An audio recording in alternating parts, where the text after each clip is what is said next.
You are listening to Studio MacGyver's Dragon Ball and Video Game Podcast.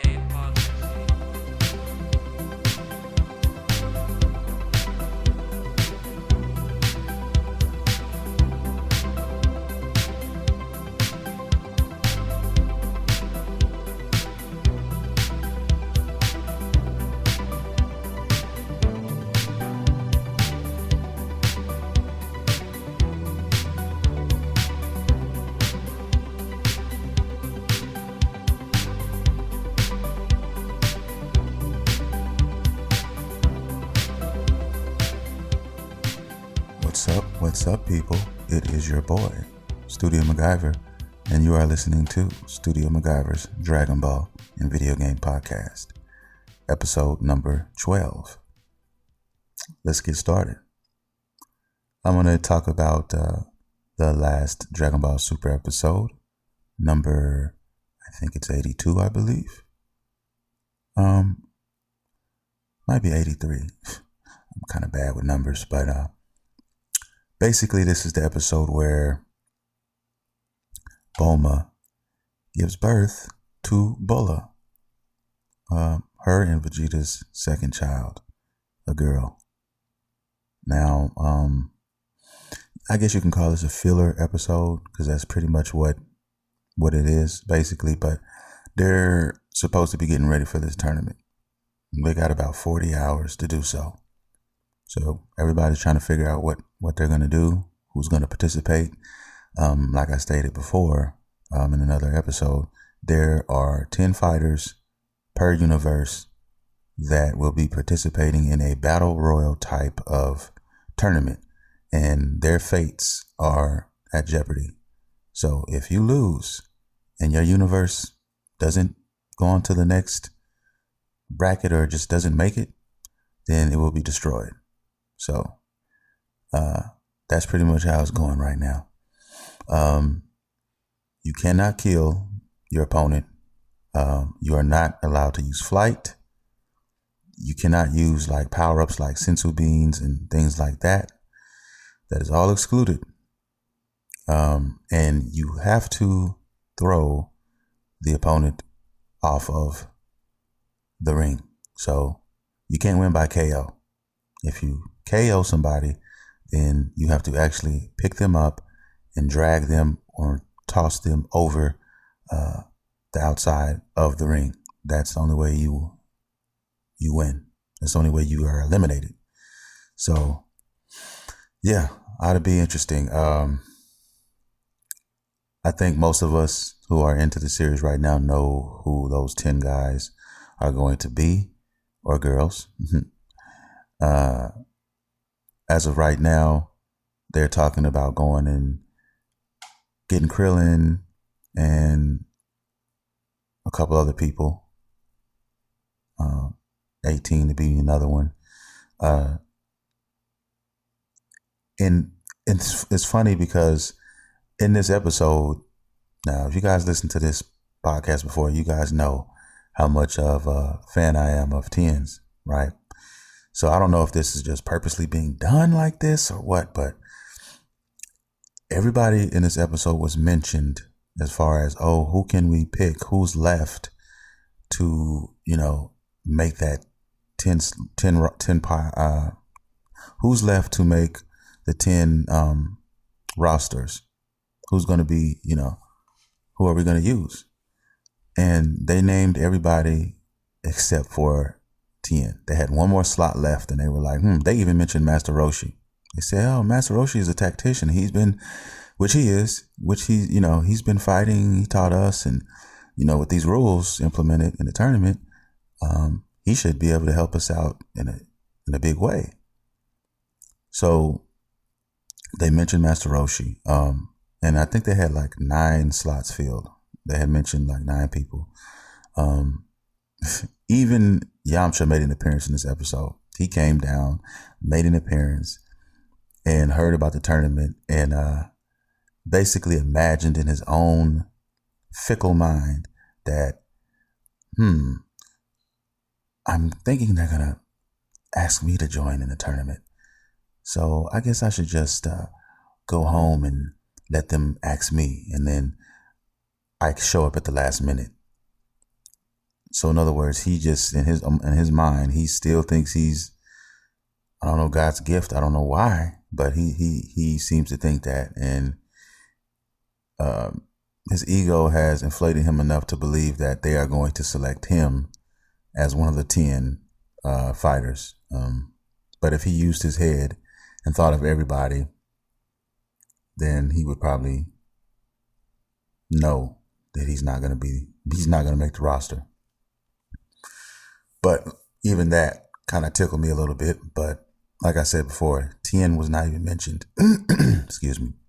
Yeah, he was not even mentioned in this episode. So they're talking about going off and getting Krillin, getting 18, and then trying to find 17. And then, which I'm still having trouble trying to figure that out, because in the Cell Saga,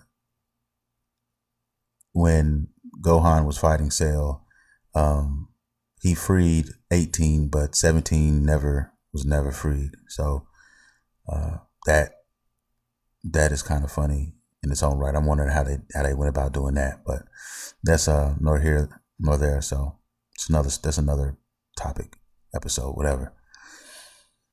But back to this.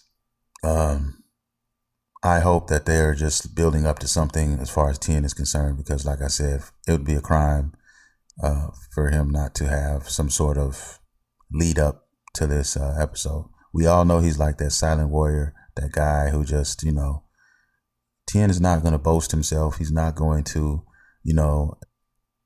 put himself on a pedestal or whatnot. He always believes that he can be better. He knows that he is not the strongest by any stretch of the imagination, and is always striving to be better, always trying to get better. And he's always training. Tien is always training. So we know he's going to be in the tournament, but my question is, I'm wondering, how is this going to happen? How are they going to, in other words, get him? Is he just going to show up, or are they going to go just find him? Is Goku going to, instant transmission to where he's at and talk to him and figure some stuff out? I don't know. I would love to see. And I hope that, they give him justice like they're giving everybody else justice. They mentioned that, Krillin has been off training very hard and even learned, a new technique or whatever. So I'm like, okay, I hope they show this much love to Tien, okay? Because solar flare and some of these other multiform techniques, some of these techniques that everybody on the Z team has been using, these are all coming from Tien. So hopefully Tien has reached another plateau, which I'm sure he has, and hopefully they implement that in this story. Because you got all these Super Saiyans and Super Saiyan gods and stuff, and they're always ascending, becoming stronger, learning new things. And when it comes to the other characters, which don't ascend like that, but like I said, it takes them longer to reach certain plateaus, because it's just they're only human. So like I said, Tien's been training his ass off supposedly, so he's supposed to be learning some new things and getting stronger and reaching another plateau. When you're fighting around Super Saiyan gods and things of that nature, I mean, even though you might be weaker, training around those guys, long enough, you're going to reach plateaus of your own. So that's where I'm interested in, and I want to see happen, especially with my boy Tien. So he's been off training all these years. I gotta believe that he has learned some dope shit. I've gotta believe that he has picked up some stuff that will surprise even the likes of Goku and Vegeta and the rest of the guys there. So let's hope. I know I am, and they do it right, because not mentioning him, maybe they're doing this on purpose. I mean, in building up to something with him, and if they do, I mean, I just really hope that's where it's going, where it's headed, because it's almost like they purposely just left him out. I mean, they mentioned every single person, and then, like I said, even gave Yamcha, an appearance and gave him some screen time, and he was not mentioned not one time. So I gotta believe that this is leading up to something. And I can't wait to see what it's gonna do. I hope it doesn't fall on his face, because I'm gonna be very, very upset if it does. They better pay homage, is all I'm saying. And if you guys, a lot of you guys listening, don't get what I'm saying, don't understand, and haven't watched Dragon Ball, the beginning of the series, I advise you guys to just do so. In particular, chapter or chapter. I don't even want to say chapter. I just want to say like a season 3 and beyond. That's where you get, when you start getting into Tien's backstory and how he came to be, and just an amazing character that he is. So, yeah, he is one of my favorites, one of my top 3, and I hope they show him some love in the next couple episodes. We shall see. Tournament is right around the corner, so they gotta hurry up and gather these people up, and I think it's going to be pretty interesting. So we will see. But back to the episode at hand. It was basically a filler, and the baby was born, so that was cool. Every time she cried, which was kind of crazy, Vegeta went Super Saiyan God. But he finally, got to hold her. Was reluctant at first.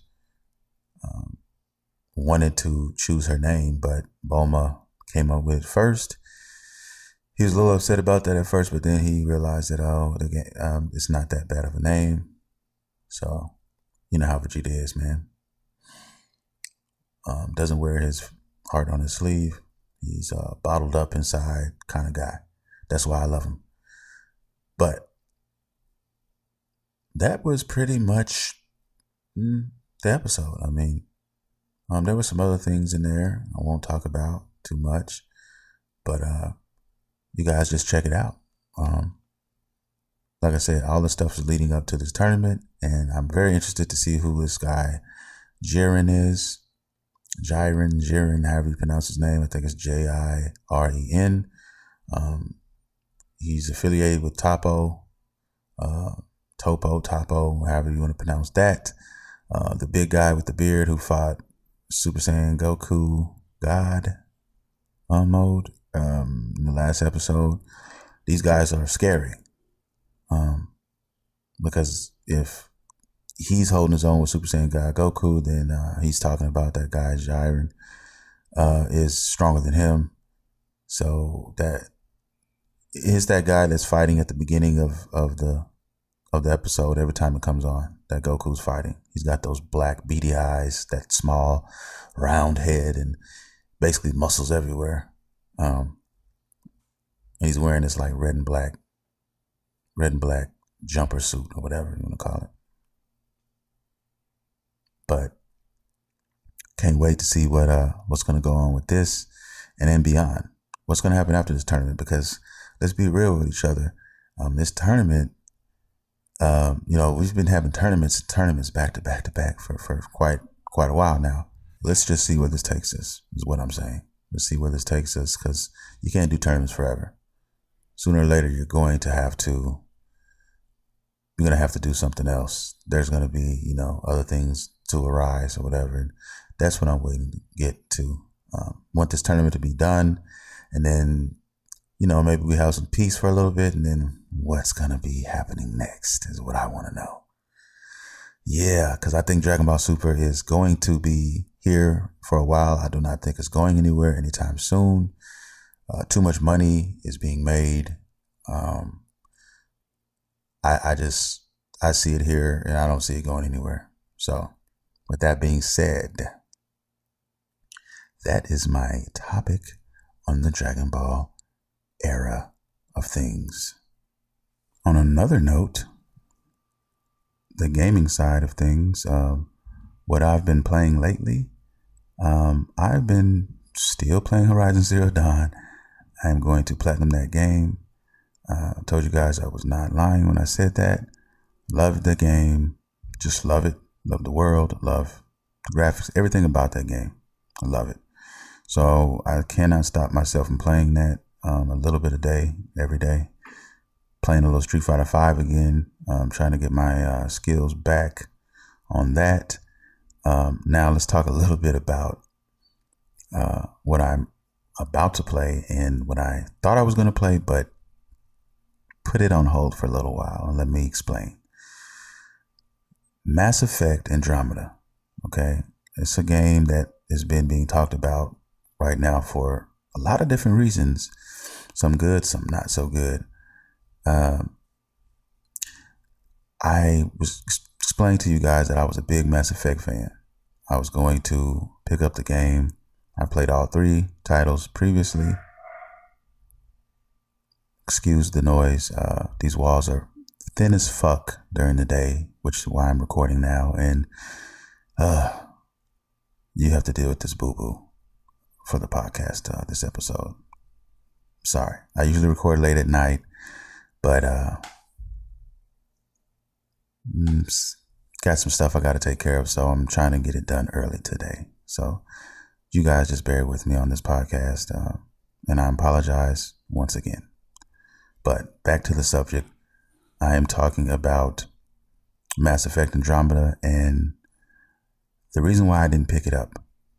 Now, I don't care what anybody says. I mean, people look at reviews on games. I mean, it's just right now, it's like you can't escape it almost.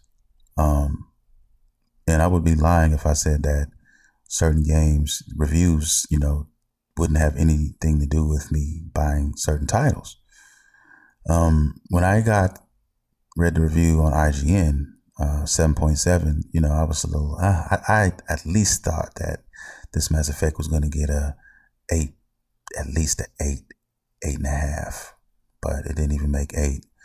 I've seen Metascore, Metacritic gave it 6. I mean, I was like, what?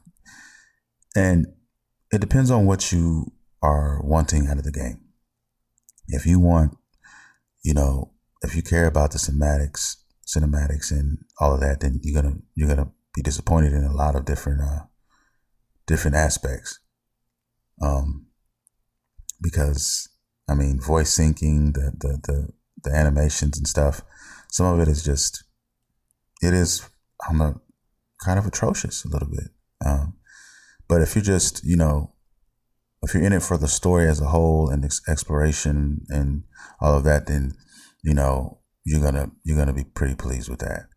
So I just decided to wait on the game, let the price go down just a tad. I didn't want to spend $65 on this right now when there's other games I feel that are more deserving right now of play, just as from a consumer standpoint, because the older you get and you have a family and you have shit like that, you got to kind of really pay attention to what you're spending. You got to be like, okay, I'm just not throwing $65 at every game that pops up. You have to make some adjustments. So there might be a month where there's 3 or 4 games that, damn, you want to play all 3 or 4, but then you got to make some decisions. So that's kind of like how I live my life in the gaming world. I try to pick up bargains when I can, and I only buy the games that I really, really want to play right now. And then, if I have extra money, then I'll make those other purchases. But yeah, so on that Mass Effect, I decided to wait for a little bit, let the updates come in, to see what they can fix, get done, and go from there. But I will eventually play it. There's no doubt in my mind about that. So I can make the decision myself. But right now, 65 for it, I'm not going to do it. I think the next game I'm going to buy is going to be Nier Automata, because I've heard nothing but great things about that game. It's Square Enix. They're synonymous for stories and just the lore and content that they have in their game. So I'm going to be jumping on that probably next. I played the demo, thought it was nice. Can't wait to jump into that one. So that'll probably be my next big purchase. Just if I'm being real and being honest, that's what it's going to be. But yeah, that's pretty much my show today, guys. Did a lot of Dragon Ball talk today, more than I thought I would. But hey, it's never a bad thing. If you guys have any questions, concerns, or comments, you want to talk about something, you want to talk about the Switch, you want to talk about, the Xbox One, whatever. I mean, just anything you want to talk about, what you're playing right now, just hit me up. You can always get me on Twitter at Studio MacGyver. If you want to email me, you can do that as well at Studio MacGyver Music with a K at yahoo.com. Thank you guys for listening.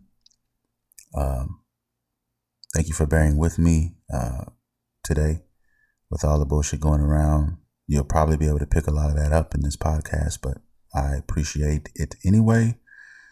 And as I always say, you have been listening to Studio MacGyver's Dragon Ball and Video Game Podcast. Thanks for listening. See you next time.